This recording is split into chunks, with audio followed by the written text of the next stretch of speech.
Live from University Park, this is Nittany Talk.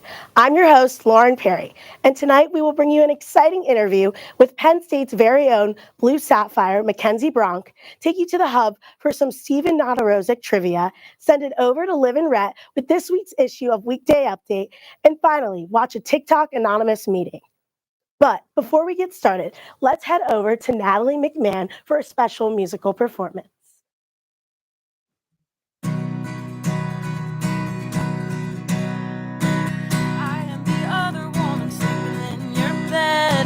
You're holding me thinking about her at 3 a.m. You toe the line between lies and truth. The spark in me is dimmer than her spark for you. So if you want her so damn bad, I think she's worth your hard-earned cash. Go ahead and light her up instead. If you love her, you should have her. You lost me, but that don't matter. Ooh, since you met her, never been the same. Why don't you go and marry Jane? Bird, the florist, call the choir. Kate and Bill goes on for miles. Ooh, don't stop now, it's far too late. Love her so much, go marry Jane. You run to her the moment that you're not with me. You like to tell me she's just to help you sleep. She picks you up when you're feeling kinda low. Sounds to me like you're just blowing smoke. She's been around for you since you were half your age. She doesn't whine when you lie to her face. She makes you feel things I can't replicate. If you love her, you should have her.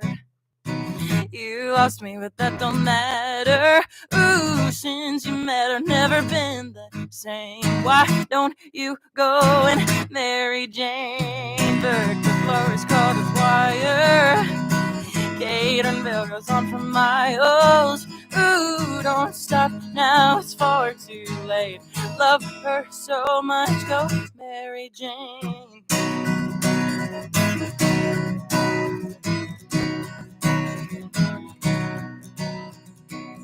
If you love her, you should have her. You lost me, but that don't matter. Ooh, I can smell her from a mile away. Love her so much, go marry Jane. Bird, the florist, call the choir. Kate and Bill goes on for miles. Ooh, don't stop now, it's far too late. Love her so much, go marry Jane.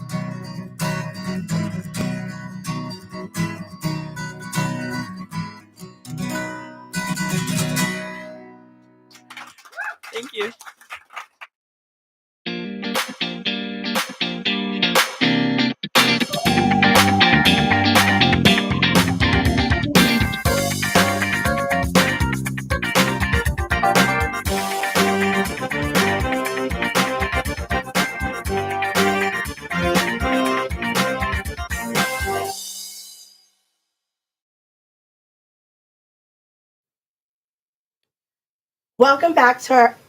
Welcome back today. Today our guest is Penn State's very own Mackenzie Bronk, otherwise known as Blue Sapphire. Thank you so much for joining us today. Of course, I'm so excited to be here. We're so happy to have you. Okay, so today I'm going to ask you a couple questions about what it's like being you. Okay, so what got you into twirling, and at what age did you start? So it's a funny story because in baton twirling, it's a very, very niche sport. So unless your family does it, it's kind of unlikely that you're going to get into it. So for me, I started when I was 3 years old because my 2 older sisters did it, my mom did it, and my grandma did it. And at 3 years old, apparently, I didn't like it. So I quit for a couple years, came back when I was 6 years old, and then I ended up absolutely loving it, and I've done it ever since. Wow. That's a long time. I know, right? I can't even count anymore how long it's been. Yeah. Was being Blue Sapphire always a goal of yours, or was it something you just decided to do when you were thinking about college? It has been a dream of mine since I was 10 years old. And once again, like baton world is so small. And so when I was 10 years old, my big sister on my baton team, Rachel Reese, she became the Blue Sapphire. and I saw her twirl in front of so many fans. I saw all of her beautiful costumes and how much fun she was having on the field. And that's something that I'd never really been able to experience before, because for me, baton twirling was always competition, twirling on a hardwood floor. And so when I saw this new type of baton twirling, it opened doors for me. And so since then, I knew that I want to be Blue Sapphire, because how could you not want to twirl in Beaver Stadium? They say your name when you run out in front of the crowd and everyone cheers. And so from that point on, that was my dream until here we are now. So it's a very full circle moment for Yeah, me. you made it. You made it. So what's a normal week like? Like balancing schoolwork and training and just everything? So it varies. And so now that it's the spring semester, it's a lot different than the fall. Because in the fall, the Blue Band, we practice Monday, Tuesday, Wednesday, and Fridays. And then Saturdays are game days, and Sunday is my recovery day, because, oh my goodness, a game day really takes it out of me. But now that it's the spring semester, it's usually competition season. So I'm practicing in the gym a couple hours a day. So that's more so like 3 or 4 days a week. And so really working there, and then also being able to go to competitions. And now that I have my title of Miss Major of America, I get to walk around to competitions with my crown and sash on, and kind of takes off the stress of baton now. Yeah. So what's like your pregame schedule like? It's a lot. So on a game day, I wake up, say it's a noon kickoff, I will wake up at 3:20 a.m. because the hair, the makeup, the teasing, everything, it takes me like 2.5 hours to get fully game day ready. And then we always have a practice before game, and we get there 6 hours before kickoff. So practice is like 6:15 a.m. I go to a couple tailgates. I go to team arrival, welcome the football team into a game day, talk to kids, which is my absolute favorite part. And then we do pregame. So you just talked about your favorite part, talking to kids. Is that one of your best memories as Blue Sapphire? 100%. And the coolest thing that happened this year is because now that I've been doing it for 3 years, I'm starting to see kids' faces that I'm recognizing. And these little kids are recognizing me. They're seeing me in my costume like, Blue Sapphire. I'm like, oh my goodness, like that is so amazing to me. And that's like what I think Blue Sapphire is all about. And the funniest moment happened this year is a little girl and her sister, they were like this big. They come up to me with a sign and my face is on it. And they're like, we love you, Blue Sapphire. And I about cried right then and there. And it's right before I'm supposed to go out for pregame. So I'm over here getting emotional. These little kids are recognizing me. And I'm like, oh, wait, now I have to go twirl this metal stick. So it's 100% like the best thing. And that's what makes this position so special and so memorable. Yeah. Oh, that's adorable. I would have been all choked up I know. too. I was like, I cannot do this today. So I recently saw that you were Miss Majorette of America. What was that accomplishment like for you? What did it make you feel like? I could come to tears just talking about it, because ever since like I started twirling 6 years old, you always look up to the Miss Majorettes of America. You see them with the crown on their head, and you just see them as like your idol, and you want to be just like them when you grow up. And so when I came to college, having to kind of mix up my training, whether that's like on the field versus competition, I knew that I really had to keep my eye on Miss Major of America, because that's what my competition twirling has been leading up to.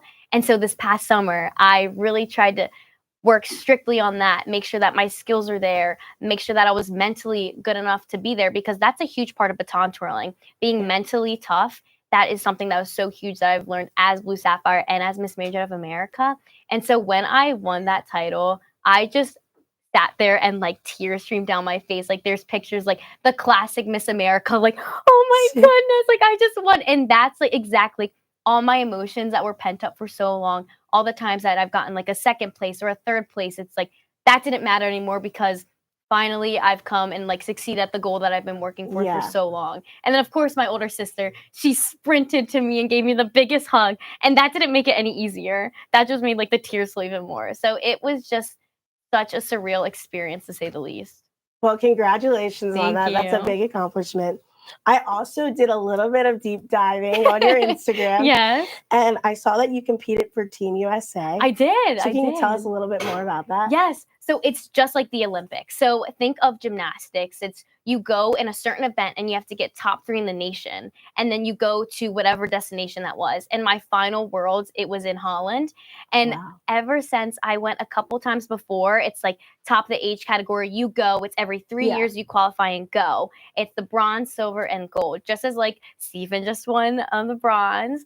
And so I have always gotten silver, because I was always getting beaten by Italians and all of these amazing international twirlers. And so my senior year, just like Miss Major of America, my goal was to get gold.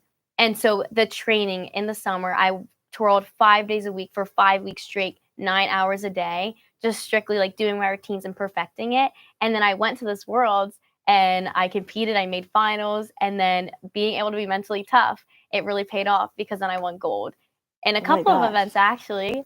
So it was amazing. And just like all the hard work is paying off, and it's just the best feeling ever. Yeah.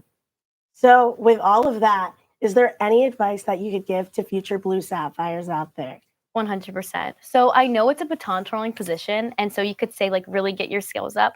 But I think as I've been in this position, I've learned that it's about taking everything in, seeing those little kids, seeing the Penn Staters, trying to show your Penn State pride so it radiates that game day energy, and just be positive and realize like you can only do this so many times in your college career. I'm coming into my senior year. I only have like 7 or 8 more home games. So take in every single moment and always know that everything happens for a reason and find the positive in it is what I've really learned in college, and it's been the most important thing ever. So I guess you could say that's my advice. That's great advice. So now we're going to do some rapid fire questions. They're a little bit more fun. Yay. What's your favorite trick? I would say on the field, especially when I'm getting tired, is multiple baton. Because you could just sit there and juggle. And then people are like, oh my goodness, how is she doing that? What's one of your favorite classes that you've ever taken at Penn State? Oh, that's a tough one. But I would probably say one of my Psych 100 classes, because I'm a finance major, so it's totally out of the scope for me. But it was so interesting just learning about all that kind of stuff, getting a little bit of bio, a little bit of psychology. Is awesome. And how many hours a week do you spend in the gym? Well, combining my cross training with actually like working out in the gym and twirling, I would say it could get up to like 20 to 30 hours a week, especially with the weekends taking into consideration. I know, right? But it pays off. We're here now. Well, it was amazing meeting you and having you here. Of course. Thank you so much. Yes, of course. So now it's time to head over to the hub for some Stevennezic trivia. Let's take a look.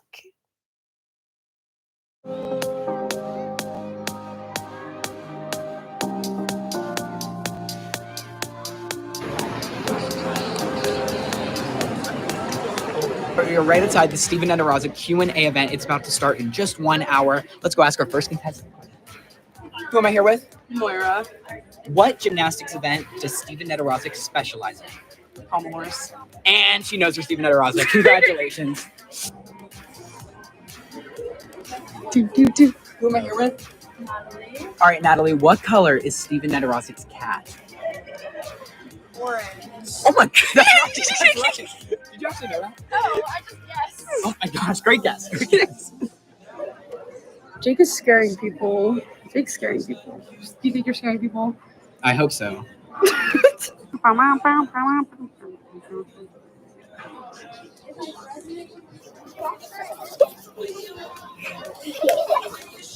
Are you guys here for the same event? Okay, perfect. Who was Steven's partner in Dancing with the Stars this past season? Riley Arnold. That is correct. You obviously know your Steven. Congratulations. My favorite thing about Steven is how he just gets so locked in right before he goes in the pommel horse. I can barely get locked in whenever I do an exam, let alone perform one of the most amazing athletic abilities in the world. So just so impressed how someone can, focus up on that, because it just makes me feel even worse about myself. Stevennezic, he ranks in the top 1.7% of what game? Rubik's Cube. Oh, wait, that's clever, but that's incorrect. Think online, think Xbox, online. Oh my God. Wait, I know what it is, but I'm not a gamer. So I don't know the name of it, but I know he's posted about it. Do you need some hints? Will it come to you if I give you a hint? Yeah, maybe. All right, cars, soccer balls. It starts with an R. It rhymes with bucket seed. What? That's what it rhymes. Oh, Rocket League. Yes, that's right. Great job. Guess the first try. And that is all we have for you because Spa kicked us out. Thank you guys for watching, and we will see you next week. Welcome back to Weekday Update. I'm Olivia Swigart. And I'm Rhett Pomeroy. The spring semester has begun, and so has sorority recruitment. As all of the potential new members are in search of their new home with their sisters, frat brothers are preparing to play the game of Whose self-tan rubbed off on my sheets this time? Spoiler alert, they never figure it out. Wait, the spray tan was for sorority recruitment? I thought everyone was trying to cosplay as Donald Trump. The southern border lockdown is now in full effect. Rumor has it there are 10,000 troops down there. But that's not true. Instead, they've actually just put up massive banners of JoJo Siwa's face. And now, literally, no one wants to enter our country anymore. This year's Oscar nominations were announced last week. Amelia Perez gained 13 nominations, such as Best Picture, Best Director, and Best Adapted Screenplay. But rumor has it that Amelia Perez used AI cloning for some of the singing in the film. Guess what film doesn't use AI? Wicked. What won the Cinematic Box Office Achievement Award? Wicked. Get the hint, critics? Good. What a wicked shame about those Oscar nominations, am I right? Another film news, Dave Franco has told The Hollywood Reporter that he has never received more texts in his life after being rumored to play Luigi Mangione in an upcoming documentary. It's so funny that, tons of people keep sending us these pleas to play people that look a lot like us. Everyone's been texting me saying I should play this guy. I see the resemblance. Do you? The Philadelphia Eagles and the Kansas City Chiefs have won themselves a spot in this year's Super Bowl. In honor of the event, I've decided to make a list of things that I would much rather do than watch this year's Super Bowl. Watch grass grow. Take the SATs 50 times. Listen to the Willard Preacher for 3 hours at the Willard Stairs. And finally, enroll at Ohio State University. See, I'm actually really excited for the Super Bowl. Huge Taylor fan. Big week in the world of politics. We heard from Donald Trump, Elon Musk, Glenn Youngkin, Donald Trump again, Donald Trump again, Donald Trump again. But we also had the chance to hear from RFK Jr. And look, I know what you're all thinking. Yes, shirtless, obviously. He addressed the nation regarding the Department of Health, then abruptly paused, grabbed the microphone and said, "Who wants a show tonight?" Or rather, "Who wants a show tonight?" He then proceeded to rip off his pants and perform a live magic mic routine. Supposedly, he hit the worm, which is not too bad regarding what he's done to other animals. That's all the time we've got on the desk for tonight, folks. I'm Rhett Pomeroy. And I'm Olivia Swigart. Have a good night. Penn State. Thanks everyone for coming. Welcome to TikTok Anonymous. Remember at TTA, this is a safe and inclusive environment. We listen and we don't judge. We listen and we don't judge. Remember, we stay demure and mindful at all times. Hi, I'm Marla Singer. Hi, Marla. My TikTok handle was at Tyler Durden Lover. I use TikTok as a platform to market and sell my soaps. My dear, please tell me about you. Hi, my name's Lily. My TikTok username was at Queen Lily XD. I've been on TikTok since it was Musical.ly. I'm currently 12 hours sober. Thank you, Lily. I'm proud of you. Why don't you go next? Oh, yeah. My name's Cole. My handle was at Cole Hewing, and my Snap's the same if you want to add me. Yeah, I didn't really spend a lot of time on TikTok, but I do miss those LeBron edits, and it was definitely my main news source. I can't believe that China CEO got it banned. I'm pretty sure he's Singaporean. What's Singaporean? The senator said he was part of the Chinese Communist Party. Cole, he's Singaporean. Action. Hi, everyone. I'm Carrie. Hi, Carrie. I'm a fitness influencer. You probably know my account at Carrie Cares Fitness. Follow my new Instagram. It's the same as my TikTok. I'm still trying to get used to these reels. They're kind of weird and dark. I don't know. TikTok was just such a loving, caring community. Tell me more about these reels. Here, I'll show you one. See this? Isn't this weird? Oh, that is weird. Remember, no phones at the meeting. Why don't you introduce yourself? 你好，我叫 Mark。 Wait, Can you raise your yeah, and speak a little louder and keep it in English? Oh, yeah, sorry. I've been fully speaking Mandarin to prepare for Red Note. My name is Mark, also known as Sonic X Mario 42069. Carrie, I'm a big fan. Oh, thanks. It is so nice meeting you all. Now let's talk about what we're going to do without TikTok. Cole, let's start with you. I don't know. Maybe I'll just start going on dates with Carrie.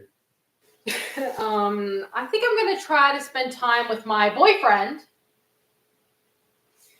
Maybe do my homework, read a book. I know before TikTok was banned, people were talking about Colleen Hoover. Maybe I'll give her a try. I'll just have to stalk people IRL because I can't look them up on their socials. Maybe I'll look for some of the baddies that I used to follow. I don't know, though, because TikTok, I can't look at the HUZ and really PMO. Guess I'll just have to go to sleep. I spend a lot of my nights up dancing for the talk. My friends say I might have insomniacia. Insomnia?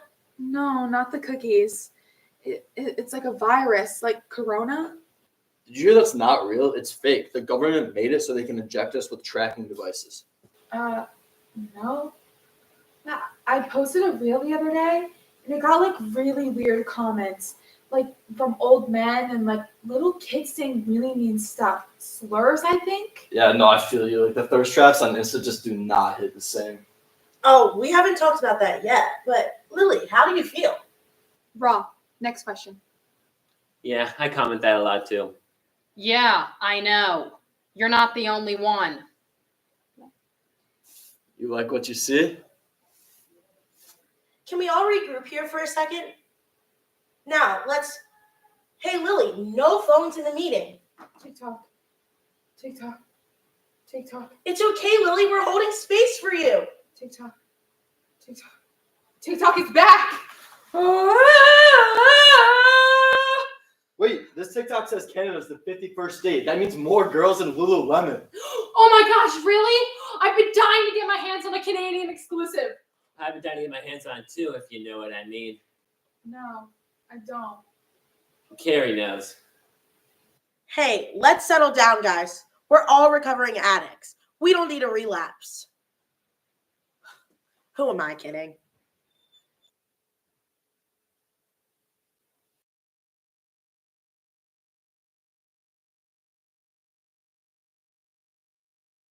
That's a wrap for tonight. On behalf of all the crew and talent, we thank you so much for joining us this evening for this week's episode of Nittany Talk. We will see you again next week. Good night, Penn State. Turn and talk, you're still alive. Yay!